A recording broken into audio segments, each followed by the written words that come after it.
and welcome to my channel. It's Tommy Daniels. It's so good to have you join me on today's video. Today's video, I'm going to be doing a relationships Q&A. But before we go on, have you subscribed to my channel? If you haven't, now would be a good time to do so. I film about faith, about lifestyle, property, and relationships. I love love. So if any of that interests you, please click on the subscription button and also click on the notification bell so that you get notified anytime I post a video. Okay, with that being said, let's get into today's video. So this is a relationships Q&A, so I'm just going to be going through the questions and answering them. Some of the questions are probably a bit too long for this video, so I may, have the separate video for them or do them in a separate Q&A. All right, let's get started.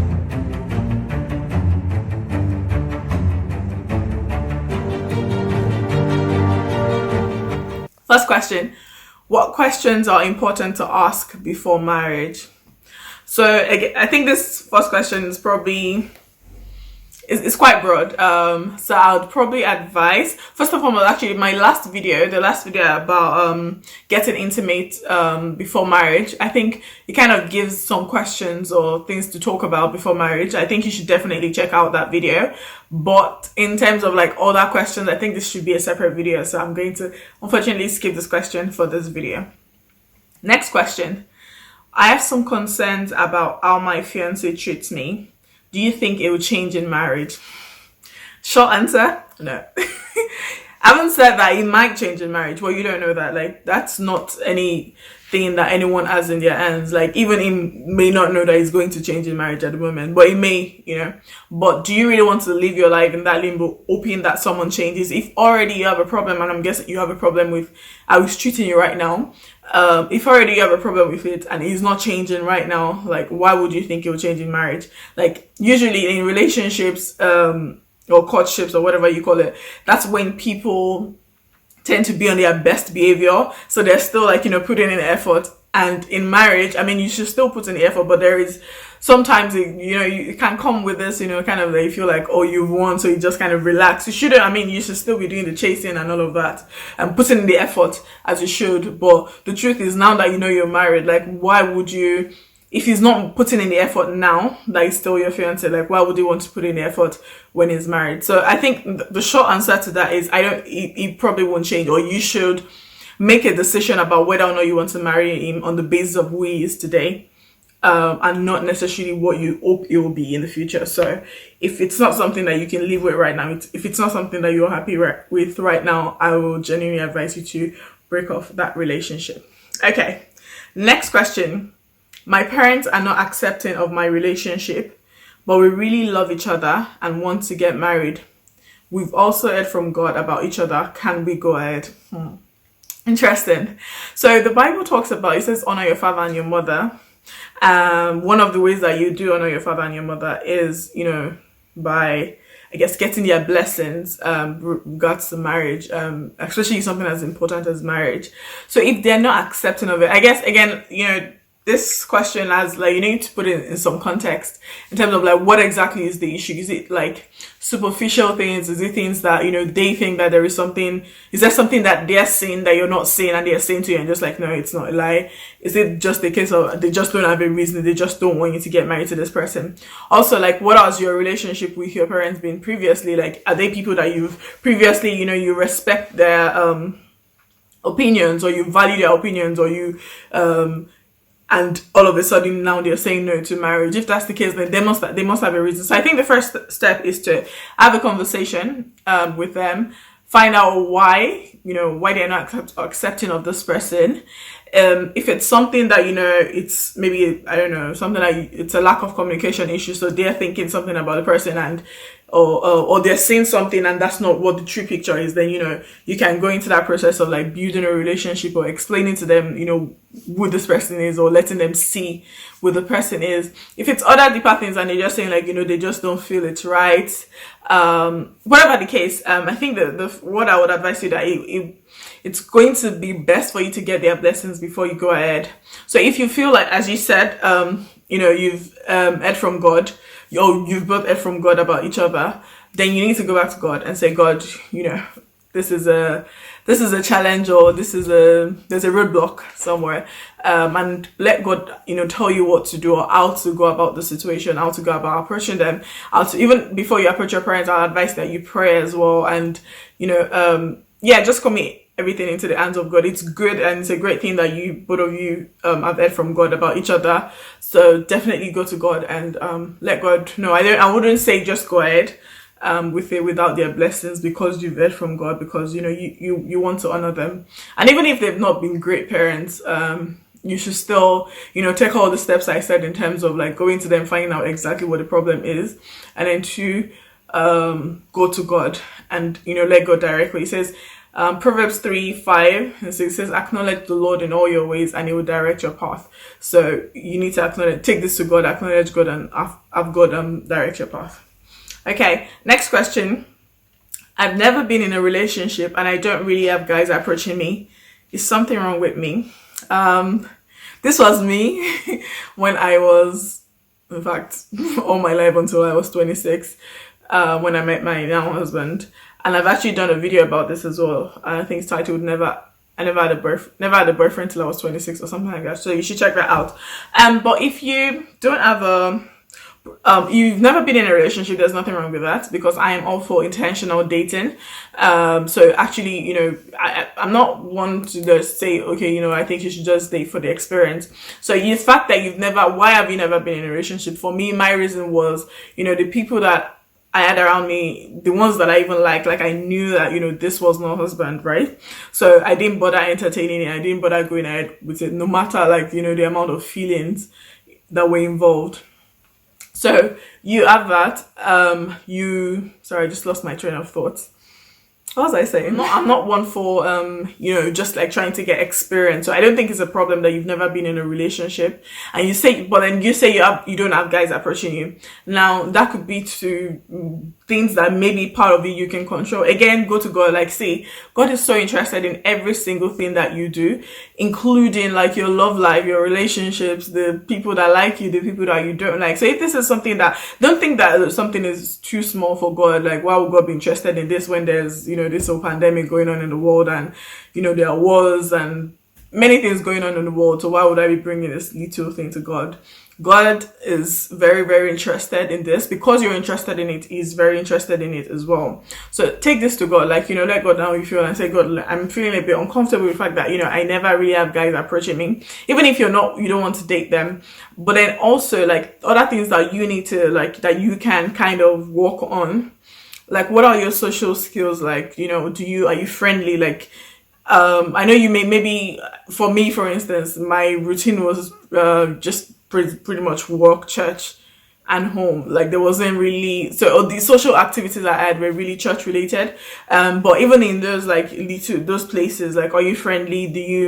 Are you constantly frowning? For instance, when you're just a good example is when you're on the train, for instance, or when you're commuting to and from work, or I don't know, uni, wherever it is that you are you constantly using earphones that people can't even approach you? Something like that is so small. I feel like those are efforts that you can make, and just be intentional about smiling when you see people, talking to people, even just what are your social skills even with females? So again, so that it's not even just about guys, but look at things that you can change. And also if people invite you to stuff, go for friends parties, get-togethers, and obviously don't go anywhere that God wouldn't be, or God's presence wouldn't be, just because you're looking for guys' attention. But ultimately understand that your value comes from God, and it shouldn't be by the amount of guys that are approaching you or not approaching you, but take it to God in prayer, and then the things that you can change, and the Holy Spirit as well can show you, can tell you look, okay, be more, talk to this person more, or get to know this person more, it may even be female friends that get to know them, and they might introduce you to someone, or you begin to meet friends of friends and stuff like that. So don't be too hard on yourself, but if it's bothering you, definitely talk to God about it. He's interested. Okay, and definitely don't try to date just for the experience. You should be very intentional about dating. Okay, and watch that video about me never having a boyfriend till I was 26. Hopefully it encourages you as well. So next question. Is it okay to get into a relationship just for the experience? She doesn't seem like someone I'll get married to, but I still like her. I think that's pretty similar to the previous question. the answer is no. I don't think you should get into a relationship with someone just for the experience. It's not even fair to them. If you I said earlier, like, I'm all for intentional dating, and I don't think you should date someone that you don't see yourself getting married to. There's nothing that you're using the experience for. If anything, it could actually harm your next relationship. So I'd really advise that you don't need the experience. Like, you need God. That's the person that you need, and it's going to teach you everything that you need to know when you do get into that right relationship. But I think it's really unfair, both to yourself and to the person, to just get into a relationship for the experience. I don't even think anyone would agree to that. So if you're telling someone off front, like, it's just for the experience, I don't think it's right. And I think it also shows that you're not ready if you're asking this kind of question. So I think that maybe relationships are not what you should be thinking about right now. Sorry to be brutally honest. Okay, next question. When is the ideal age to get into a relationship? I think my simple answer to this is get into a relationship when you're ready to get married, or when you're thinking about getting married. So, and again, in different countries, there are different ages. I think in the UK, it's 16. So, to be honest, personally, I'll probably say 16 is still pretty young, even to get into a relationship, because there's a lot going on with you. You're changing, you're still growing, you're maturing. And we constantly grow. I get that, but I feel like those are like formative years. Anyway, I feel like you should not think about a relationship when you know like marriage is out of the question. So if for you, like, 25 is when you're thinking like you want to get married, so maybe 23, like, you can begin to entertain a relationship. But then again, there's no hard and fast rule. There's no like age in the Bible that that says you can get into a relationship, but you just need to kind of really assess your personal circumstances, and also just make sure that you're an adult before you think about relationships. Okay, next question. How do I know he's the one? I think this is a pretty big question as well that I probably cannot answer in this video, but I feel like I may have recorded like my previous videos. I don't know if I've ever like done a video just on this topic, but I know that I must have alluded to it in other videos. So I'm going to try and find some videos and link them.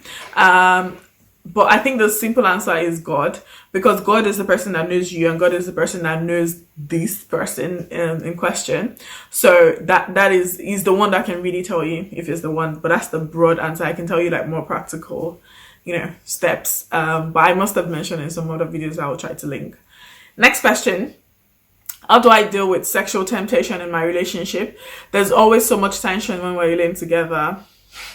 I can absolutely relate to this. I think as much as possible, try to make sure that you're not alone together. And I understand that this would not always be possible. There will be times that you probably have to be alone together, and in those times, I would advise that you're not talking about anything that talk about things that are completely different. Like, for instance, that could be the time that you decide to pray together, the time that you're speaking in tongues, when you're talking about the Bible, and all that. When you're alone together, I would say, like, just try as much as possible to talk about other things. Things that are not really when you're alone together, I don't think that would be a good time to start talking about how, you love them the first time you saw them, and the first time you say yes, and all this like mushy stuff. But even at that, even if you're praying together and reading your Bible and listening to sermons or whatever, you can still be feeling what you're feeling. So my advice is, as much as possible, don't stay alone together, especially if you already know that you're having a problem with it. But secondly, the Bible says flee all appearances of evil. So flee. If you need to flee, literally flee. Like, there's no excuse for the Bible says that in all temptations, like, he always makes a way of escape. So there is always a way of escape. You cannot be in such a situation where there is nothing that you could do, that you just had to fall. So just flee if you have to. That would be my advice. So next question: is pressuring me for sex, even though he's a Christian, is that a deal breaker? Short answer: yes. Anyone that loves God, anyone that is in a relationship with God, would also want to push you closer to God. So, and being close to God or knowing God is also like obeying his words, or loving God, or you saying that you love God means that you obey. Says, if you love me, you keep my commandments. And you know that fornication is sin, and those are against against God's word. So if he's pushing you to fornicate, or is pressuring you to have sex, I would definitely say it's a deal breaker. And I mean, sometimes they could be saying things like, "Oh, we're gonna get married soon anyway." It could even be a fiance, and like, "Oh, you already have a wedding date set." Still, anything done outside of the marriage Covenant is sin. So yes, that's a deal breaker. What are your thoughts on kissing in a relationship? I think this is probably the most asked question in Christian dating. Okay, so I'm gonna say that I do not believe, because I don't see this in the Bible. I do not believe that kissing is a sin outrightly. However, kissing can lead to a lot of things. So my personal advice would be, don't avoid it as much as possible. Avoid it, and I think you need to be really intentional about avoiding it, because if you don't, if you're not really serious and saying I don't want to do this, I feel like it's something like you could very easily fall into, especially as the feelings grow and more, and when you're beginning to look for more ways to express your love for each other. So yeah, my personal advice would be avoid it because of the things that it can lead to. And I know some people say, oh, it doesn't matter, I'm fine. Kissing is not a thing for me. I just personally would advise that you avoid it and find other expressions or other ways to express your love to each other in a way that honors God. Next question. My ex wants us back together. It was very controlling and manipulative, but he's promised his change and I still have feelings for him. Okay, I understand that feelings. I mean, reading this question, people can be like, oh yeah, of course, don't go back to him. But the truth is that when feelings are involved, sometimes our thinking or our logic is not as sharp as it should be. So I understand, I understand that feelings can just make things a bit murky. But as you said, you've said it yourself that it's very controlling and is manipulative, and those are not traits that you would, even if you get into a relationship with him again or get married to him, those are not traits that you would want in a future partner. And if it's already a problem for you right now, I assure you it's going to be a problem for you later. I know that people can change and things can get better, but personally I would say no. Except you've gone to God and God has said, okay, you can go ahead, with it. But I would personally say that you're probably even in the best place to get an answer from God, because like you said, feelings are involved. So you probably want to go back already, right? But my personal advice would be just stay away. You may be cute now and he's probably really putting in the effort and maybe trying to change, but if that's really who he is, it's not going to be cute later on. So I think you should just try and think about the future. Remind yourself of the bad experiences that you had with him if you must. And forgive him by all means. Please forgive him. I don't think you should hold any grudges against the person, but make sure that you really let them go in your heart and you're not holding back to it. So anything that they've done to you, just make sure that you just release them. But think about if that's how you want to live your life, and do you want to keep, how long do you how many times do you want to keep going back to check if he's really changed? But above all, take it to God in prayer. Ask God what you should do. Okay, next question. Does age really matter in a relationship? So this is about age difference. It does. It definitely does. However, again, in the Bible, there is no specific guidance that says the husband has to be this many years older or younger than the wife. I just think generally, because of precedence, Adam was older than Eve, and generally I don't know if there's actually any couple in the Bible that it shows that the wife was younger. I don't know, but it happens now and it's probably fine. I'm saying probably because I just haven't seen it in the Bible. But I personally don't have a problem with it, marrying someone younger, older, whatever. But in terms of actual age difference, I can't give it. There's no specific age bracket. But personally, anything over 5-6 years, I feel it's things that you need to begin to consider a bit more, because then there are other things that go with that. They're in different stages of life, and also it also depends on how old you are at the time. For someone that is 30, getting married to someone that is, say, 37 may not be that big a deal as against when you're 20 and you're getting married to someone that's 27. I don't know if that's a good example, but it basically, they could be completely different. Or someone that is 40, for instance, getting married to someone that is 50, you could just be like, oh, that's okay. But if the person was 20 and this person was 30, they're probably in completely different stages in their life. So there is no one right answer, and I don't think age is something that you singularly because of that just age that you'd completely disregard someone. But I think it's definitely something to consider more or to weigh more because of the other things involved, like this stage in life and stuff like that. The older the person is definitely something to like weigh more and to put into context with other like factors. But just on its own, I don't think age is a reason to say no to someone if that's the only thing wrong with them. But then again, I mean, if the person is like 30 years older than you, 20 years, I think, I don't know, that's a bit much. Next question. I like a guy, but he's not Christian. Thought. Do not be unequally yoked with unbelievers. I did a video about this, so I'm going to link that video. Watch it. But yeah, I think that you shouldn't be in a relationship with someone that is not Christian. Okay, next question. My parents are Christians, but they like getting confirmations about who I can get married to from different pastors or prophets. It doesn't sit well with me. Is this okay?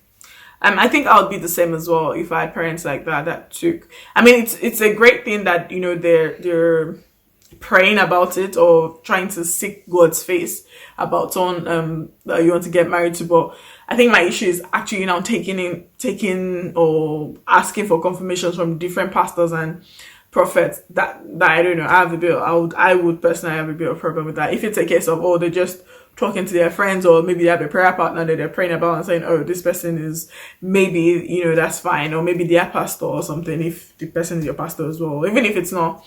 But like taking it different, I don't know, that's where I feel like you could start just inviting unnecessary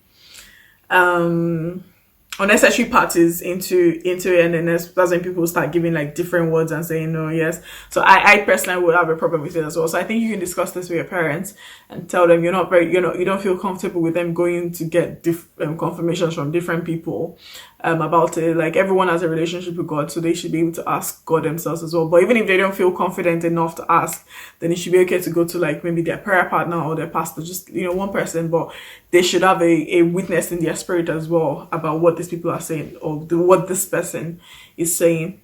Okay, my boyfriend is quite rude to his mom. Should I be concerned?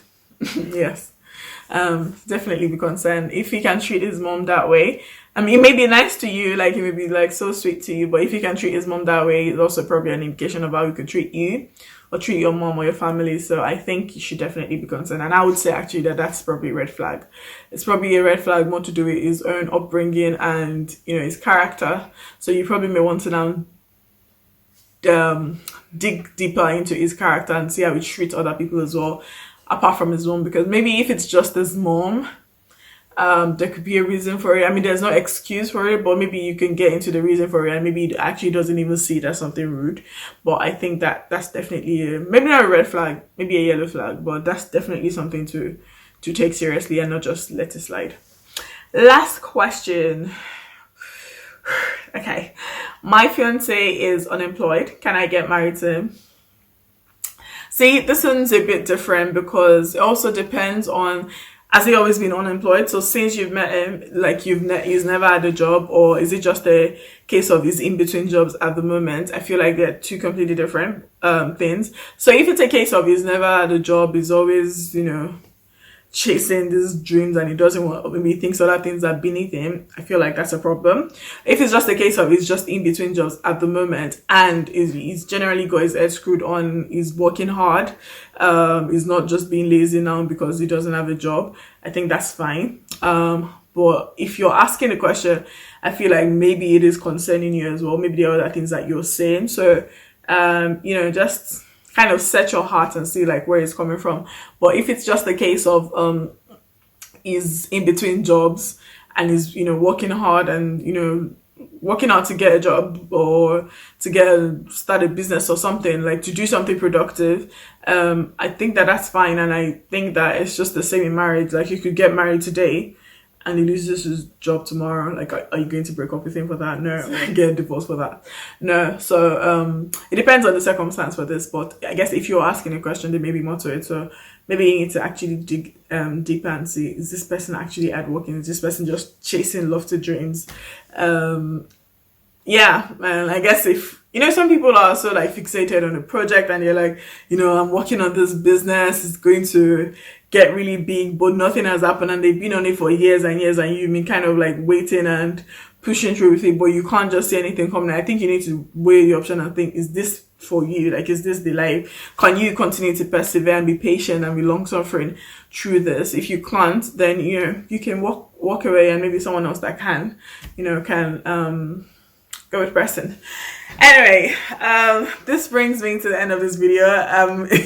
I've probably look a bit tired because I'm actually quite tired, and I think I've had to record this video in bits because the camera just kept on cutting off. So yeah, if I look tired, I'm sorry. But yeah, I hope you learned something or you enjoyed watching this, and I hope this was helpful for you, especially. If you have any more questions, please leave them in the comment section, and please make sure you check out the videos that I have linked and check out the other videos on my channel as well. Remember to subscribe, please. Share this video with your friends, your single friends, even your married friends. They could learn a thing or two from this video or my other videos, and remember to leave a comment as well. Thank you so much for watching. It's Tommy Daniels. Goodbye.